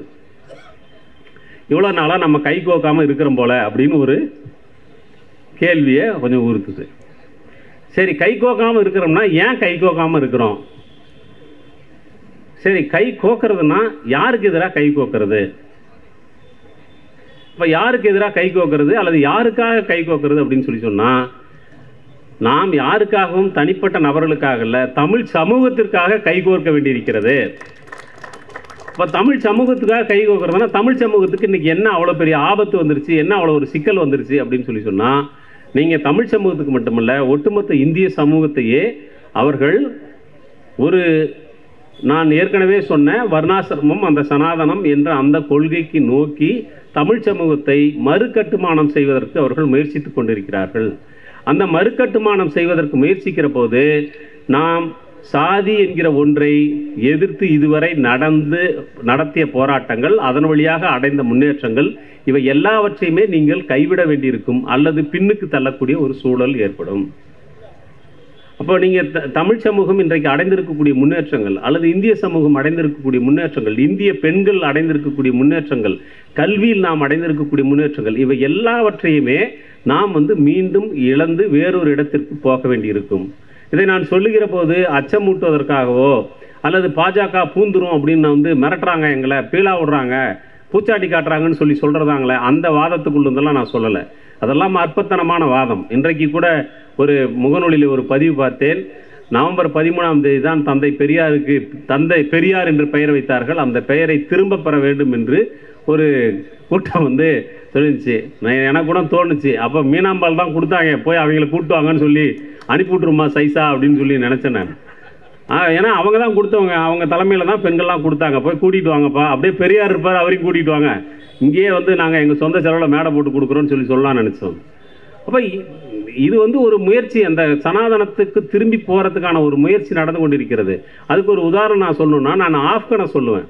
ஆப்கன் அவங்க ஒரு ஒரு அரசியல் தலைமையின் கீழ், ஒரு இடதுசாரி அரசியல் தலைமையின் கீழ் அந்த சமூகத்தை ஒரு சோசலிஸ்ட்டை நோக்கி வழிநடத்தி கொண்டிருந்தார்கள். அன்றைக்கு அந்த சமூகம் அடைந்திருந்த கல்வி, பொருளாதாரம், வாழ்க்கை தரம், இதிலெல்லாம் அடைந்திருந்த பல்வேறு முன்னேற்றங்களை அந்த சமூகம் இன்றைக்கு தாலிபான்கள் கையில் சிக்கிய பிறகு அது இழந்து கொண்டிருப்பதை நாம் பார்க்கிறோம். இன்றைக்கு பெண்கள் மீண்டும் கதவுக்கு பின்னால் இருக்க வேண்டியவர்கள், அவர்கள் பொதுவெளியிலே நடமாட வேண்டியவர்கள் அல்ல என்று அவர்களுக்கு உடை கட்டுப்பாட்டிலிருந்து, படிப்பு கட்டுப்பாட்டிலிருந்து, நடமாடும் சுதந்திரம் வரை அனைத்தும் இன்றைக்கு கேள்விக்குள்ளாக்கப்படுகிறது. சமீபத்திலே ஆப்கனுடைய ஒரு அமைச்சர் வந்தபோது பெண் ஊடகவியலாளர்கள் அவர் முன்னால் அமர்ந்து அந்த செய்தியாளர் கூட்டத்தில் பங்கெடுப்பதை ஏற்றுக்கொள்ள முடியாது என்று அவர் மறுத்ததாக சொன்னார்கள். இன்றைக்கெல்லாம் தமிழ்நாட்டில் அப்படி சொன்னால் இங்கு இருக்கக்கூடிய எத்தனை பெண்கள் அதை சகித்துக் கொள்ள முடியும்? அல்லது இங்கு இருக்கக்கூடிய ஆண்கள் தான் எத்தனை பேர் நாம் சகித்துக் கொள்ள முடியும்? ஒரு அநீதி நடக்கிற போது அல்லது ஒரு பாரபட்சம் நடக்கிற போது உங்கள் கண் முன்னால் ஒரு பாலினம் அவமதிக்கப்படும் போது நாம் அதை எப்படி ஆண் பெண் என்று பார்த்து கொண்டு பொறுமை காக்க முடியும்? ஆனால் அந்த நிலைமை இங்கு வருவதற்கு வெகு நாள் இல்லை. இன்றைக்கே நீங்கள் பார்த்தீங்கன்னா ஒருத்தர் எழுதுறாரு, தமிழ்நாட்டில் ஏற்கனவே இங்கே தமிழ்நாட்டை 2ஆக பிரிக்கணும் 3ஆக பிரிக்கணும், எங்கள் மாவட்டத்தோடு பிரித்து கொடுத்தீங்கன்னா முதலமைச்சராகிக்கணும்னு சில பேர்லாம் சொல்லிக்கிட்டு இருக்காங்க. நான் சொன்னேன் நீங்கள் உங்கள் கட்சிக்குள்ளே தேர்தல் நடத்தினா கூட இப்போ முதலமைச்சர் ஆக முடியாது போல் அப்படி இருக்கிறீங்க. அதனால் அங்கேயே 2 கேண்டிடேட் வந்துருச்சு இப்போ. அதனால் இதெல்லாம் சாத்தியம் இல்லைன்னு தான் நான் சொல்லிக்கிட்டு இருக்கேன். இப்போ நீங்கள் பார்த்தீங்கன்னா ஒருத்தர் ஒரு புத்தகம் எழுதியிருக்கிறாரு, பாரத் 2.0 என்று. அந்த பாரத் 2.0வில் இந்தியாவை 75 மாநிலங்களாக பிரிக்க வேண்டும். அந்த 75 மாநிலங்களாக பிரிக்கும்போது தமிழ்நாடு கோயம்புத்தூர் 1. இங்கே யாரோ கொஞ்சம் பேர் உளறிட்டு இருந்தாங்க, நம்ம நினச்சோம்ல, அதை தியரைஸ் பண்ணுறாங்க, ஒரு புத்தகம் எழுதுகிறார்கள் பாரத் 2.0 என்று. அப்போ பார்த்தீங்கன்னா ஒரு டெக்ஸ்டைல் வேலையை மையப்படுத்தி தமிழ்நாட்டை 3ஆக பிரிக்கணும்னு சொல்கிறாங்க. அது இன்னொரு மையம் மதுரையோ இன்னொன்று நினைக்கிறேன் தெற்க. இப்படி ஒரு 3ஆக தமிழ்நாட்டை பிரிக்க வேண்டும். ஒட்டுமொத்தமாக இந்தியாவை 75 மாநிலங்களாக பிரிக்க வேண்டும். இது போன்ற சிறு சிறு மாநிலங்கள் தான் ஆள்வதற்கு. ஒரு பக்கம் அகண்ட பாரதம்னு பேச வேண்டியது என்ன, உங்களுக்கு புரியுதா? ஏதாவது பக்கத்து நாட்டையும் சேர்த்து ஒரு பக்கம் அகண்ட பாரதம்னு பேசுறது, இன்னொரு பக்கம் இந்தியாவை 75ஆக துண்டாடணும்னு பேசுறது. அப்போ இந்த 75ஆக துண்டாடுவது என்பது என்னன்னு சொன்னால், ஏற்கனவே காஷ்மீரில் அதை ஒரு சோதனை முயற்சியாக அவர்கள் செய்து பார்த்து விட்டார்கள். அந்த முயற்சியை இன்றைக்கு எல்லா இடங்களுக்கும் விரிவுபடுத்துவதற்காக அதுக்கு ஒரு தத்துவார்த்த அடிப்படையை உருவாக்குவதைப் போல அவர்கள் இன்றைக்கு எழுதி கொண்டிருக்கிறார்கள். அது பாரத் 2.0வில் 75 மாநிலம். அந்த 75 மாநிலத்தில் என்ன சிறப்பம்சம் சொன்னால், அது தர்மத்தின்படி நடக்கும். புரியுதா உங்களுக்கு? அவ்வளோதான். கோடு வேர்டு டீகோட் பண்ணி படிச்சிட வேண்டியதான். அது தர்மத்தின்படி நடக்கும். அறத்தின்படி நடக்கும்னா நம்மளால் புரிஞ்சிக்க முடியும். ஏன்னா அறம் என்று சொன்னால் அது வேறு, அது ஒரு வாழ்க்கை நெறி. தர்மம் என்று சொன்னால் அது சனாதன தர்மம், சாதிக்குரிய தர்மம், நியமம். ஒவ்வொரு சாதிக்கும் உதாரணமாக ஸ்திரீ தர்மம் நிறைய பேர் இப்போ சொல்லிக்கிட்டு இருக்கான். யூடியூப்பில் உட்காந்துக்கிட்டு நம்ம ஸ்திரீ தர்மம்னா என்னன்னு தெரியுமா அப்படின்னு சொல்லிக்கிட்டு இருக்கான். அதை கன்னிகாதானம் செய்யணும், ருதுவடைவதற்கு தமிழில் தான் பேசுகிற மாதிரியே தெரியுது. ஆனால் ஒரு மொழியும் நம்ம ஒரு வார்த்தை கூட நமக்கு புரிய மாட்டேது. ருதுவடைகிறதுக்கு முன்னாடியே அவருடைய தோப்பனார் அப்படின்னு சொல்லிக்கிட்டு இருக்காங்க. கல்யாணம் பண்ணி வைக்கணும், இல்லைன்னா அது பாவகரமான செயல் அப்படின்லாம் சொல்லிக்கிட்டு இருக்காங்க. அப்போ இன்றைக்கி அப்படிலாம் சொல்ல முடியுமா? ஆனால் சொல்கிறதுக்கு இன்றைக்கும் 2025 சொல்லிக்கிட்டு இருக்காங்க. அப்போது இந்த மாற்றங்களை அவங்க சகித்து கொள்ள முடியாமல் ஒரு பக்கம் அகண்ட பாரதம் என்று பேசுவது, இன்னொரு பக்கம் பாரத் 2.0ன்னு பேசுறது, இன்னொரு பக்கம் தரம் சன்சத் என்ற அமைப்பை வைத்துக்கொண்டு அகண்ட பாரதத்துக்கான அரசியல் சாசனத்தை எழுதுவது. இந்த அகண்ட பாரதத்துக்கான அரசியல் சாசனத்தை எழுதி முடித்திருக்கிறார்கள். அதற்கான முன் வரைவை வெளியிட்டிருக்கிறார்கள். அந்த முன் வரைவில் இந்தியாவினுடைய தலைநகரம் டெல்லி கிடையாது. ஏன் அப்படின்னா டெல்லி அது வேறு ஆட்கள் தலைநகரமாக இருந்தது. ஆகவே டெல்லி கிடையாது தலைநகரம், அதுக்கு பதிலாக வாரணாசியை தலைநகரமாக வைக்கணும் அப்படின்னு. வாரணாசியை தலைநகரமாக வைக்கணும். ஏற்கனவே இருக்கிற பார்லிமெண்ட்டுக்கே வராதாலும் இன்னொரு பார்லிமெண்ட்டை கட்டியிருக்கிறாரு. இப்போ 3வது பார்லிமெண்ட் கட்ட சொல்கிறாங்க. எங்கே? அது வாரணாசியில் தான் தலைநகரம். அந்த வாரணாசியில் தலைநகரம், அந்த தலைநகரத்தை வைத்துக்கொண்டு நடக்கக்கூடிய இந்த புதிய பாரதம், அவங்க சொல்லக்கூடிய இந்த புதிய பாரதத்தில் என்ன மாதிரியான சமூக அமைப்பு இருக்கும் என்று சொன்னால், இங்கு இருக்கக்கூடிய மத சிறுபான்மையினர், குறிப்பாக கிறிஸ்தவர்களும் இஸ்லாமியர்களும் எத்தகைய வாழ்க்கையை அவர்கள் வழங்குவதாக உத்தேசித்திருக்கிறார்கள் என்றால், அவர்கள் வாக்குரிமையோ அல்லது வேறு வகையான இயல்பான குடியுரிமைகளோ இல்லாத, ஆனால் இந்த நாட்டில் உயிர் வாழ்வதற்கான உரிமையை மட்டுமே கொடுப்பதாக இன்றைக்கு அவர்களால் அறிவிக்க முடிகிறது. இதையெல்லாம் நாம் சொல்லுகிற போது அது ஏதோ 10 பசங்க உளறிட்டு கிடக்குறாங்க, சாமியாருங்க, அதையெல்லாம் நீங்கள் கண்டுக்காதீங்க தோழர் என்று நமக்கு ஏதோ ஆறுதல் சொல்லிக்கிட்டு இருக்காங்க. தோழர்களே, எல்லா பிரச்சனையும் அவங்க இப்படி தான் நூலுட்டு தான் பார்த்துருக்காங்க. திடீர்னு தான் சொன்னாங்க பாபர் மசூதி கீழே ராமர் பிறந்தாரு அப்படின்னாங்க. எங்கடா வாங்கினப்பா அந்த பர்த் சர்டிஃபிகேட் எங்கே, அந்த சர்வே நம்பர் எங்கே, யார் பத்திரத்துலேருந்து அது எடுத்த அப்படின்லாம் நம்ம கேட்டுக்கிட்டு கிண்டல் அடிச்சுக்கிட்டு இருந்தோம். ஆனால் அதெல்லாம் பார்க்கவே நம்ம கண்ணு முன்னாடி மசூதி இடித்து அந்த இடத்துல கோயிலை கட்டலாம் அப்படின்னு வந்து தீர்ப்பையும் வாங்கி இல்லை. ஏன்னா நீங்கள் மற்ற கட்சியெல்லாம் வந்து வழக்கறிஞர் அணி வரைக்கும் தான் இருக்குது, அவங்க நீதிபதி அணியும் வச்சுருக்குறாங்கல்ல.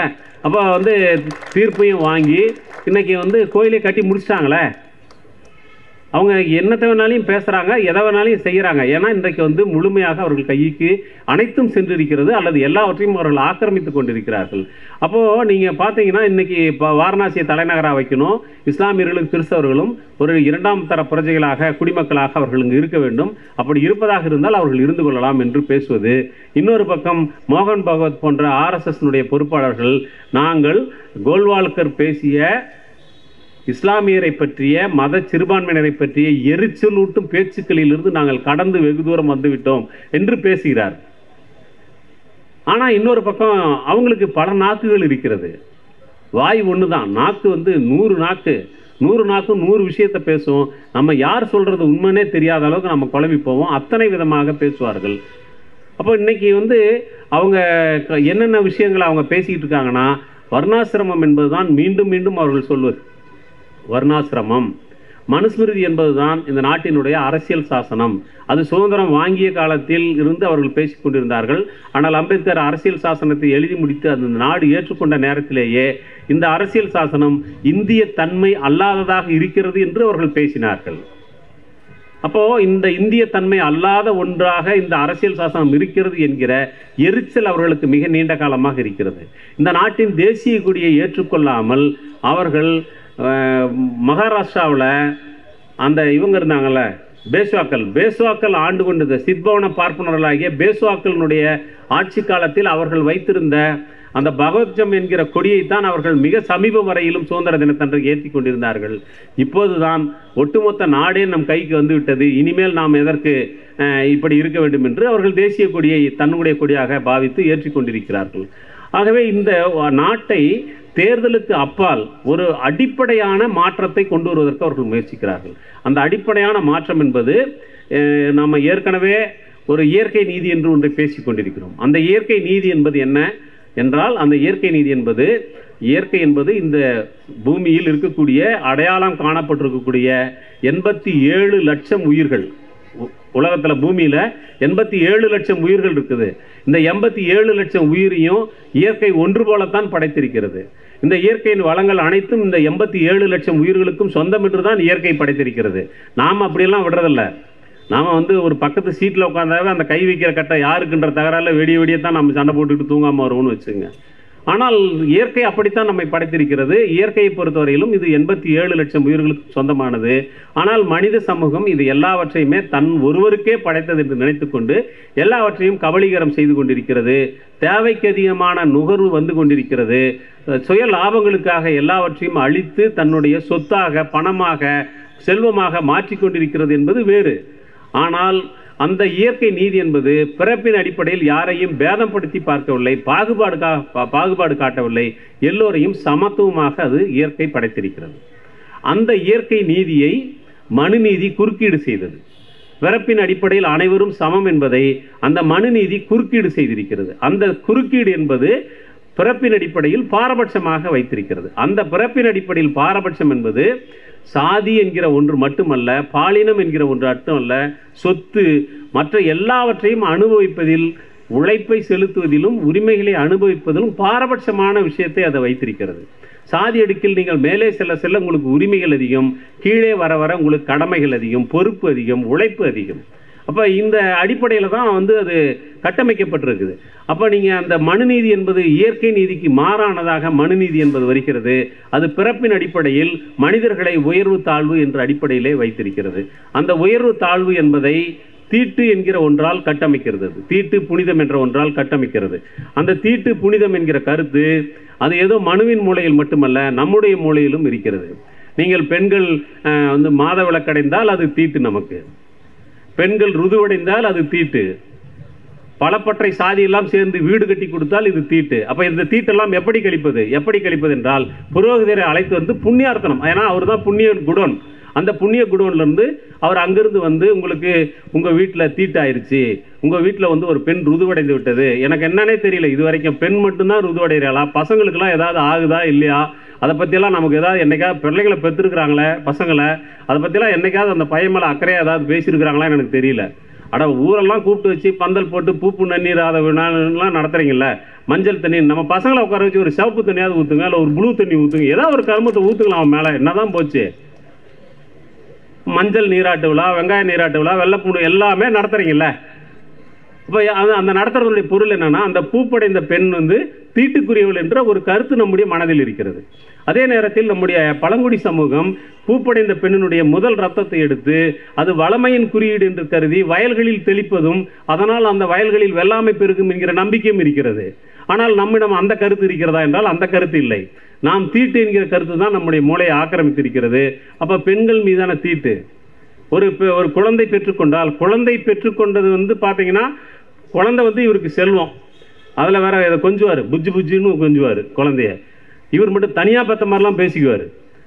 அந்த குழந்தைய பெற்றவ வந்து தீட்டு, அது பிள்ளை தீட்டு தானே, பிள்ளை தீட்டு. அந்த பிள்ளை தீட்டை எப்படி கழிக்கணும்? புண்ணிய குடோன்லேருந்து கூட்டு வந்து புரோகிதர் கூட்டு வந்து அவர் குடோன்லேருந்து எடுத்துகிட்டு வந்து அந்த புண்ணியத்தை கொஞ்சம் தெளித்து அந்த வீட்டை புண்ணியம் பண்ணிட்டு போவார், அது தீட்டு கழிப்பார். ஒரு வீட்டை கட்டுகிறார்கள் என்றால் அந்த வீட்டை பல சாதிகள் சேர்ந்து தான் உருவாக்குகிறார்கள். எந்த வீட்டையாவது யாராவது எங்கள் சொந்த சாதிக்காரன் தான் உருவாக்கி இருக்கிற நேரம் சொல்ல முடியுமா? யாரும் சொல்ல முடியாது.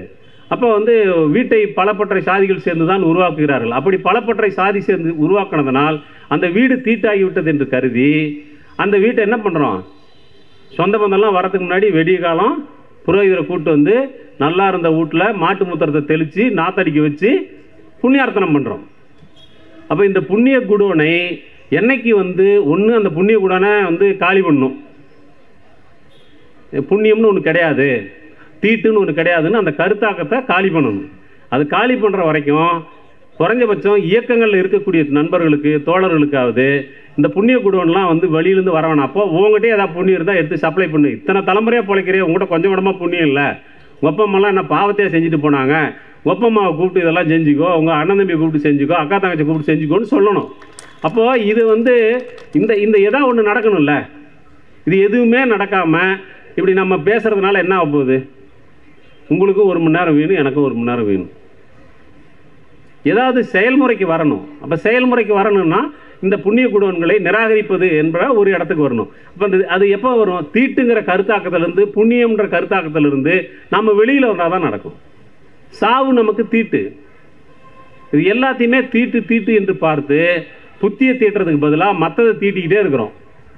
அப்போ இந்த தீட்டு என்கிற கோட்பாடு, இந்த புனிதம் என்ற கோட்பாடு தான் சாதி என்கிற ஒரு அடுக்கிலும் இருக்கிறது. இந்த தீட்டு எது வரைக்கும் போயிருக்கு தெரியுமா? நீங்கள் உத்தபுரத்தில் நீங்கள் உங்களுக்கு ஞாபகப்படுத்துகிறேன், 12 அடி உயரத்துக்கு ஒரு செவுறு கட்டினாங்க. எதுக்குன்னா அந்த பக்கம் இருக்கிறவங்களோட மூச்சு காற்று கூட இந்த பக்கம் வரக்கூடாது சார் அப்படின்னு. 12 அடிக்கு மேலே காற்று வராதுன்னு இந்த யார் சொல்லி கொடுத்தாங்கன்னு தெரில. நான் கேட்டேன், ஏங்க 12 அடிக்கு மேலே காற்று வராதான்னு. வரும் சார், வந்தால் அப்படியே பொசுங்குனுங்கிறதுக்காக தான் மேலே எலக்ட்ரிக் ஃபென்ஸ் போட்டுருக்கேன்றான். போய் பார்த்தீங்க, நாங்கள் போய் பார்த்தோம், பிரகாஷ் காரட் வந்த அன்னைக்கு போய் பார்த்தோம். அங்கே போய் பார்த்தா 12 அடி உயர செவுறு இருக்குது, அதுக்கு மேலே எலக்ட்ரிக் ஃபென்சிங் போட்டு வச்சுருக்காங்க. விதவிதமான இது பல ஊர்களில் இந்த தீட்டுங்கிற அடிப்படையில் தான் சவரம் பண்ணுறது கிடையாது, சவரம் பண்ணுறது கிடையாது. கேட்டால் அவர்கிட்ட, சார் இவருக்கு சவரம் பண்ணால் அவர் வரமாட்டார் சார்னு. அவர் வரலன்னா என்னப்பா, அவன் மூஞ்சி வந்து காடாட்டம் கிடக்கட்டும், நீ வந்து வர்றவனுக்கு பண்ணேன்னா அப்போல்லாம் பண்ண முடியாது சார்ன்றான். பல இடங்களில் சலவை கூடங்களில் சலவை வந்து 2 எல்லா சமூகத்து சலவையும் சட்டை துணி வேட்டி மணியெல்லாம் வந்து எடுத்து துணிமணியெல்லாம் எடுத்து செலவு செய்கிறதில்ல. ஒரு சில கடைகளில் நான் போய் பார்த்தேன், இந்த குறிப்பிட்ட சாதியை சேர்ந்தவர்களுடைய துணியெல்லாம் ஒரு பக்கம் அடுக்கி வச்சுருக்காங்க, இன்னொரு சாதியினுடைய துணியெல்லாம் ஒரு பக்கம் அடுக்கி வச்சுருக்காங்க. அப்போ நான் கேட்டேன், என்னப்பா இந்த 2 துணியை சேர்த்து வச்சா ஏதாவது புது துணி ஏதாவது உருவாயிருன்னு கவலைப்படுறேன்னு கூட கேட்டேன். நான் என்ன பிரச்சனை, ஏன் ஒன்றா வைக்க மாட்டேன்ற, பக்கத்தில் வச்சா என்ன, ஆம்பளைங்க பொம்பளைங்க பக்கத்தில் உட்காந்தா தான் நெருப்பும் பஞ்சுன்னு சொல்லி கதை விடுற, துணிமணிங்க பக்கத்தில் இருந்தால் என்னப்பா பிரச்சனை அப்படின்னா, இதே தீட்டு அங்கேயும் இருக்குது, இதே தீட்டு அங்கேயும் இருக்குது.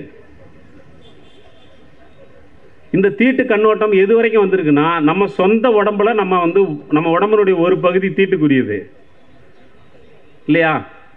இடது காலை வச்சு நம்ம உள்ளே வரக்கூடாது, வந்தால் என்னான்னு தெரியல, ஊடு இடிஞ்சு போயிருமா, இவன் காலு தான் அழுகி போயிருமான்னு எனக்கு தெரியல, வலது கால் தான் வச்சு வரணும். இடது கையால் காசு எடுத்து கொடுத்தா வாங்க மாட்டான், பஸ் கண்டக்டர் வாங்க மாட்டார். என்ன சார் காலையில் பீச்சங்காயால் எடுத்து கொடுக்குற, நல்ல கையால் எடுத்து கொடுங்க. இது பீச்சாங்காய்னா அவருக்கு யார் சொல்லிக் கொடுத்தது? இது தீட்டுக்குரியதுன்னு யார் சொல்லிக் கொடுத்தது? மனு வந்து அவருக்கு பாடம் எடுத்தாரா? இல்லையே. எப்படி அவர்கிட்ட வந்து சேர்ந்துச்சு? நம்ம உடம்புலேயே சொந்த உடம்புல ஒரு பகுதி தீட்டுக்குரியது, இது ஆகாதது, இதை செஞ்சால் வந்து விளங்காது என்கிற ஒரு கருத்தாக்கம் நம்முடைய மண்டைக்குள்ளே உட்காந்துருக்கு. ஆனால் இடது தான் நல்லதுன்னு அரசியலில் சொல்கிறாங்க, இடது தான் நல்லதுன்னு பொருளாதாரத்தை சொல்கிறான். நம்ம உடம்புல அது நல்லது இல்லைன்னு சொல்லி கொடுத்துட்டு இருக்கான். புரியுதா உங்களுக்கு? அப்போ இந்த தீட்டு கண்ணோட்டம் நம்மகிட்டையும் இருக்குது, நம்மகிட்ட இருக்குது, பெண்ணுகிட்ட இருக்குது, ஆணுகிட்ட இருக்குது, மாற்றுப்பாளையத்தோட்ட இருக்குது, பாரபட்சம் இல்லாமல் இருக்குது. இந்த சாதிக்கிட்டு இருக்குது, அந்த சாதிக்கிட்டு இருக்குது. இந்தியாவில் இருக்கக்கூடிய 47 லட்சம் சாதி உட்சாதி எல்லார்கிட்டையும் இருக்குது. பணக்காரன் ஏழை எல்லார்கிட்டையும் இருக்குது. அப்போ இந்த தீட்டு புனிதம் என்கிற மனோபாவத்தின் மீது தான் இந்த இன்னொரு சாதி மீது, இன்னொரு மதத்தின் மீது ஒரு வெறுப்பு என்பது கட்டமைக்கப்படுகிறது. அப்போது இந்த எல்லாமே இன்றைக்கு மறுகட்டமைப்பு செய்வதற்கு, நாம் கடந்து வந்து விட்டோம் என்று நினைத்த விஷயங்களை மறுகட்டமைப்பு செய்வதற்காக இயற்கை நீதியை குறுக்கீடு செய்த மனுநீதி முயற்சித்துக் கொண்டிருக்கிறது. அந்த மனுநீதி ஏற்படுத்திய பாதிப்புகளை எதிர்த்து போராடி சமத்துவத்தை அடைய வேண்டிய இயக்கங்கள் ஒரு இடைப்பட்ட ஏற்பாடாக சமூக நீதி என்ற ஒன்றை கண்டறிந்திருக்கிறது. அப்போ நீங்கள் பாருங்கள், நமக்கு மனித சமூகத்தில் இயற்கை நீதி இருந்துச்சு, மனுநீதி வந்துச்சு, நாம் இப்போ சமூக நீதி காலத்தில் நின்று கொண்டிருக்கிறோம். இந்த சமூக நீதி காலத்தை எவ்வளவு வலுப்படுத்துகிறோமோ அவ்வளவுக்கு அவ்வளவு சமத்துவ நீதி என்கிற இறுதி கட்டத்தை நோக்கி நாம் நகர முடியும். அந்த நிறைவடையக்கூடிய ஒரு கட்டத்தை நோக்கி நகர வேண்டுமென்றால் இன்றைக்கு சமூக நீதி கட்டத்தில் நாம் அடைந்திருக்கக்கூடிய சாதனைகளை, வெற்றிகளை, முன்னேற்றத்தை தக்க வைத்துக் கொள்வதற்கு நாம் ஒன்றுபட வேண்டியிருக்கிறது. கருப்பு, சிவப்பு, நீலம் எதுக்கு ஒன்று சேரணும்னா வேற எதுக்கும் இல்லை, இந்த சமூக நீதி என்கிற இந்த கட்டத்தை, இதனுடைய வெற்றியை, இதனுடைய முன்னேற்றத்தை பாதுகாத்துக் கொள்வதற்காகத்தான் நாம் ஒன்று சேர வேண்டியிருக்கிறது. இதை ஒன்று சேர வேண்டும் என்றால் இந்த பெரியார் இயக்கங்கள், மார்க்சிய இயக்கங்கள், அம்பேத்கர் இயக்கங்கள், இவர்கள் எல்லாருக்குமே 2 எதிரிகளை அம்பேத்கர் சுட்டிக்காட்டி சென்றிருக்கிறார். நாம் 2 எதிரிகளை எதிர்த்து போராட வேண்டியிருக்கிறது. ஒன்று பிராமணியம், இன்னொன்று முதலாளித்துவம். இது அவர் வந்து திட்டவட்டமாக சொல்லிட்டு போயிருக்கிறார். ஏன்னா நம்மளுக்கிட்ட வந்து இந்த எதிரி யாருன்னு தெரியல சார், தெரிஞ்சால் கரெக்டாக பிடிச்சிடலான்னு சொல்லிக்கிட்டு இருப்பான். அம்பேத்கர் உனக்கு அவ்வளோலாம் வேலை கொடுக்கல, தெளிவாக கண்டுபிடிச்சி பிராமணியமும் முதலாளித்துவமும் தான் நம்ம எதிர்த்து போராட வேண்டிய விஷயம். சரி, இப்போ நம்மளுக்கு குழப்பம், பிராமணியம்னா அது என்னன்னு நம்மளுக்கு குழப்பம் வந்துடும்ல. அதையும் அவர் வந்து இப்படியெல்லாம் நம்ம குழம்புன்னு அவருக்கு தெரிஞ்சிருக்கு. பாவம், அவர் பாவம் உலகத்தில் பல நாடுகளுக்கெல்லாம் போய் நம்மளை பற்றியே யோசித்து கடைசி வரைக்கும் நம்மளை பற்றியே கவலைப்பட்டு நமக்காகவே தீர்வுகளை யோசிச்சிருக்கிறாரு. பிராமணியம்னா என்னன்னு நமக்கு ஏதாவது குழப்பம் வந்துட்டால் என்ன பண்ணுறது? அதுக்காக அவர் அதுக்கும் ஒரு விளக்கம் சொல்கிறார். பிராமணியம்னா வேற ஒன்றும் கிடையாது, சுதந்திரம், சமத்துவம், சகோதரத்துவம், இந்த 3னுடைய எதிர்மறை என்னவோ அதுதான் பிராமணியம். புரியுதா உங்களுக்கு? பிராமணியத்துக்கு ஒரு விளக்கத்தை சொல்கிறாரு. நிறைய பேர் என்ன நினச்சிட்டு இருக்கிறாங்கன்னா பிராமணியம்னா அது பிராமின்ட்டு வருதுன்னு நினைக்கிறேன். அம்பேத்கர் அதையும் தெளிவாக சொல்கிறாரு. அவங்ககிட்ட தான் வந்துச்சு, ஆனால் இவ்வளோ பெரிய ஏற்பாட்டை செய்கிற அளவுக்கு அவங்க கில்லாடிங்கெல்லாம் கிடையாது, ஆனால் அவங்க ஒரு காரணமாக இருந்தார்கள் என்பதை விளக்கி சொல்லுகிறார். பிராமணியம் வந்து மைசூர் பாக்கில் மைசூர் இல்லைன்றது மாதிரி பிராமணியத்துக்குள்ளே பிராமணனே கிடையாதுன்னு சொல்லிக்கிட்டு இருக்காங்க. அது நம்பாதீங்க, அது அங்கிருந்து தான் வந்துச்சு. அவர்கள் அதற்கு ஒரு மூல காரணங்களில் அவர்கள் ஒருவராக இருந்திருக்கிறார்கள். அதை அவர் ஆய்வுபூர்வமாக சொல்லியிருக்கிறார். அப்போ பிராமணியம் என்பதற்கு அம்பேத்கர் கொடுக்கக்கூடிய விளக்கம் சற்றேறக்குரிய அதே விளக்கத்தை தான் தன்னுடைய சொந்த மொழியில் பெரியார் சொல்லுகிறார், இடதுசாரி இயக்கங்களும் சொல்கின்றன. இந்த இயக்கங்கள் எல்லாமே சொல்வது ஒரே ஒரு விஷயம்தான், சுதந்திரம், சமத்துவம், சகோதரத்துவம் என்கிற இந்த 3க்கும் எதிர்மறையான விஷயங்களை யாரெல்லாம் கடைபிடிக்கிறார்களோ, எப்படியெல்லாம் கடைபிடிக்கிறார்களோ அதுதான் பிராமணியம். இந்த பிராமணியம் அல்லது பார்ப்பனியம் என்பதை எதிர்த்துத்தான் நாம் தொடர்ச்சியாக போராட வேண்டியிருக்கிறது. அதே நேரத்தில் முதலாளித்துவம் என்ற ஒன்றை, பொருளாதார நீதி என்ற ஒன்றை விட்டுவிட்டு நாம் வெறுமனே சமூக நீதியை பாதுகாத்து விட முடியாது. மண்டல் கமிஷன் கூட நமக்கு கல்வியில், வேலைவாய்ப்பில் இடஒதுக்கீட்டை மட்டும் சொல்லவில்லை, நில பங்கீடு, நில பகிர்வு என்பதை சொல்லி சென்றிருக்கிறது. இந்த நாட்டில் நில பகிர்வு என்பது முறையாக நடந்தால்தான் இந்த நாட்டில் ஒரு அடிப்படையான கட்டுமானம் என்பது நடந்து முடியும் என்ற காரணத்திற்காக அது நிலப்பகிர்வு என்பதை தொடர்ந்து வலியுறுத்துகிறார்கள். அப்போ பொது சொத்தில் பங்கு வேண்டும், நீங்கள் ஒப்பந்தங்களில் பங்கு வேண்டும், இந்த நாட்டினுடைய வணிக நடவடிக்கைகள், வியாபார நடவடிக்கைகள், இவை எல்லாவற்றிலுமே ஒரு சமூக நீதி கண்ணோட்டத்தில் அந்தந்த பகுதியினருக்கு உரிய பிரதிநிதித்துவம் என்பது வழங்கப்பட வேண்டும் என்பதுதான் சமூக நீதி. சமூக நீதி என்பது ஏதோ ஒரு தமிழ்நாடு அரசு பணியாளர் தேர்வாணையத்தில் வரக்கூடிய குமாஸ்தா போஸ்டுகளுக்கான அல்லது யூபிஎஸ்சியில் சில பதவிகளுக்கான வெறும் போட்டித் தேர்வுகளுக்கான விஷயமாக அல்லது கல்லூரியில் பல்கலைக்கழகத்தில் சில இடங்களுக்கான விஷயமாக நாம் இதை குறுக்கி பார்த்து விடக்கூடாது. சூரியனுக்கு கீழ் இருக்கின்ற அனைத்தையும், ஏன் சூரியனையும் கூட சமமாக பங்களித்து வைக்க வேண்டும் என்பதுதான் சமூக நீதி. இந்த சமூக நீதியை அடைவது என்பது எல்லாருக்கும் உரிமைப்படுத்தப்பட்ட விஷயம். இந்த உரிமைப்படுத்தியதைத்தான் பெரியாரையும் அம்பேத்கரையும் நாம் இந்த இடத்தில் நினைவு கூறுவதற்கு தேவையாக இருக்கிறது. அவர்கள் அதைத்தான் சொல்லி சென்றிருக்கிறார்கள். இன்றைக்கு இதை அடைய வேண்டுமானால் நமக்கு பாகுபாடுகளுக்கு எதிரான ஒரு உலகளாவிய தத்துவம் என்ற அடிப்படையிலே பெரியாரியத்தையும் அம்பேத்கரியத்தையும் மார்க்சியத்தையும் உயர்த்தி பிடிப்பது என்பதும், இந்த உயர்த்தி பிடித்த இந்த தத்துவங்களின் வெளிச்சத்தில் நம்முடைய மக்களின் மனங்களை வென்றெடுப்பது என்பதும் மிக அவசியமாக இருக்கிறது. அதற்கு இங்கே நடக்கக்கூடிய இந்த சென்னை முற்போக்கு புத்தக விழா ஒரு வழியாக இருக்கும் என்று இந்த நேரத்திலே கருதி உங்கள் அனைவருக்கும் நன்றி சொல்லி விடைபெறுகிறேன். நன்றி நண்பர்களே.